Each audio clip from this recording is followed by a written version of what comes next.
The fastest growing thing in the real estate business in Ontario over the last year has probably been purchase failures.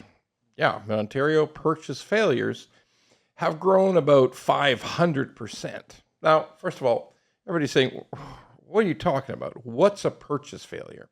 Okay, so purchase failure is there's a contract to buy a home. It might be new construction, it might be resale. And the time has come to close. There's a date on the contract. We're going to close on this date. Money is going to change hands. The full amount of the purchase price is going to be delivered to the seller's lawyer by the buyer's lawyer, and that's the closing date. And they don't close. What's the reasons? All right, we're going to break it all down, but simply stated, there's no money from the buyer. That's it. The buyer doesn't have money. And, well, let's look into it. So, when you are buying a property, let's look at resale. Resale is you either A, believe you will get an adequate selling price. You buy a property and you have to sell your own. You believe you will get an adequate price that will produce enough proceeds to allow you to close. Or you're buying a resale home, you're a first-time buyer, and you're depending on, let's say it's a mortgage broker. A mortgage broker who's guaranteed you that there's no problem. If you have this much down payment, X, I can get you a mortgage for Y, and you can buy this home. So, what happens? Maybe you couldn't sell your home that you had planned on selling for enough money to produce the proceeds that would allow you to proceed. Maybe your house didn't sell at all. That's actually possible in Ontario right now. Yeah, I get it. Some people are wise enough to say, no, let me sell my house first, and then I'm going to go off and buy the next house so I know I've got my proceeds locked in. Yeah, that could happen, but it doesn't always happen. So because of the reduction in house values in Ontario in many locations, then the certainty of what you're going to get for your house is absent. For probably 16 years, it was since 2008, it was probably pretty much a certainty that you were going to get what you expected. That's no longer the case. So what else? What went wrong with that person who the mortgage broker said, yeah, you got nothing to worry about. Everything's going to be great. We're going to get you your mortgage. They fail because two possibilities. The mortgage broker, or even the bank sales rep in some cases, is engaged in using fraudulent mortgage documents, fraudulent income documents, to try to prove there's a higher income than there really is to qualify for the mortgage. Many of those people today are getting caught. Those people are getting caught. And that doesn't close. I mean, there's no mortgage to be had. So some people are just dealing with, regrettably, incompetence. Like the mortgage agent or broker or the bank sales rep is not meticulous enough in reviewing the income and being careful about exactly, does the income work? Or sometimes it's just bad luck. People lose their jobs before they can close. One person, and there's two people buying, one person loses their jobs. That's often discovered. That's rare, but let's face it, there's more unemployment today than there was for a long, long time. So that's real, but the realest thing, the most serious problem, is new construction. So I had a lawyer, this all came from a conversation I had with a lawyer a couple of days back, where he regaled me with this number, this 5% of all mortgages are now failing to close. Prior to COVID, it was much less than 1%. It might have been half of 1% of mortgage fail to close, or purchases failed to close because the mortgage didn't work out or the financing didn't work out.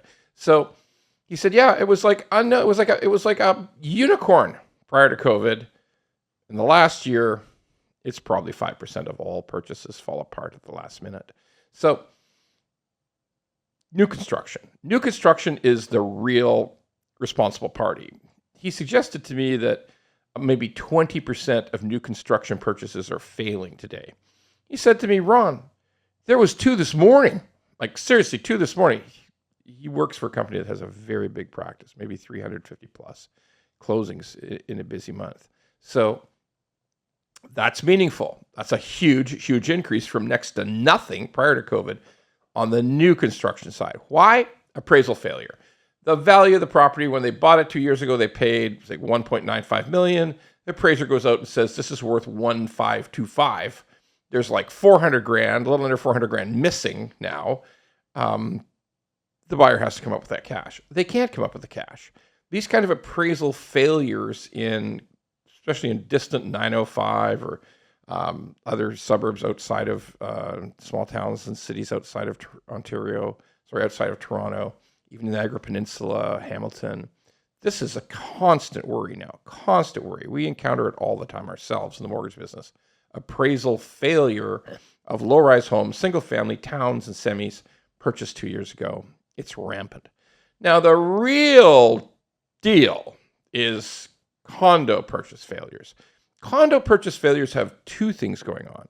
They have the fact that you bought 6 years ago, you paid $1,100 a square foot, and when you bought 6 years ago, it's finally ready to move in and finally ready to close the transaction. And you've got somebody across the street selling exactly the same condo that's only 3 years older for $525 for $900 or $925 a square foot. Remember, you paid $1,100. You paid $1,100. So you've taken that loss. That loss is just there. And worst of all, when you look at what you can rent it for based on the higher interest rate you're experiencing today, and what you can get for rent, what you can actually get for sure from a renter, you're going to lose $1,100, $1,200 a month just on these high mortgage rates. Maybe you never even planned on really taking possession. I mean, you could have been hoping to flip it by assignment prior to closing. So look, those are happening in droves. That's happening every single day. And that happens like 250 at a crack because these condo towers, they're a bunch of units at once.